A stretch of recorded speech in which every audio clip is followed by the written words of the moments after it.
আল্লাহ তাআলা পবিত্র কোরআনে বলেছেন ওয়ামিলাতুন নাসিবা তাসলা নারান হামিয়া, এক শ্রেণীর মানুষ তারা আমল করবে নাসিবা, আমল করতে করতে করতে করতে এক পর্যায়ে তারা ক্লান্ত হয়ে যাবে, তাসলা নারান হামিয়া, তারপরেও তাদেরকে ধরে জাহান্নামের ভিতরে নিক্ষেপ করা হবে।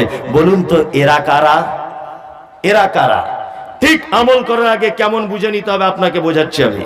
একজন ডাক্তার প্রেসক্রিপশন করেছে, একটা চোখের রুগীকে চশমা লিখেছে, তা প্রেসক্রিপশনটা নিয়ে রুগীটা ডাক্তারখানায় গেছে, চশমার দোকানে বলছে ভাই এই চশমাটার দাম কত? তা বলছে এটা তো পাওয়ার আলা চশমা লিখেছে, 50 পাওয়ারের চশমা। বলছে দাম কত? বলছে 50 টাকা।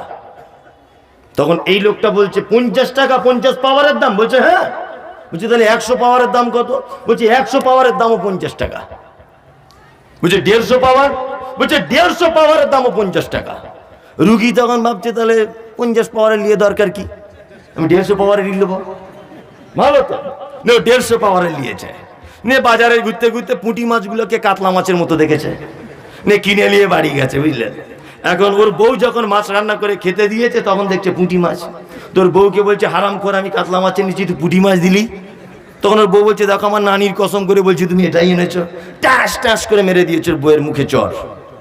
ওর বউ খুব মনটা খারাপ। এখন এ বেচারা মেরে বড় দুঃখ পাচ্ছে যে কোনোদিন বউকে মারিনি, আজকেই বা কেন মারলাম। তারপরের দিন একই কেস, তারপরের দিন একই কেস, একই কেস। এখন ওই লোকটা তখন মনে মনে ভাবছে যে আমার চশমার মনে হয় কোনো গন্ডগোল। তাছাড়া এতদিন আমার বউ মার খায়নি, আজকে মার খাচ্ছে কেন? আমল করার আগে কেমন সাবধানতা হতে হবে এই গল্পের মাধ্যমে আপনাকে বোঝাচ্ছি।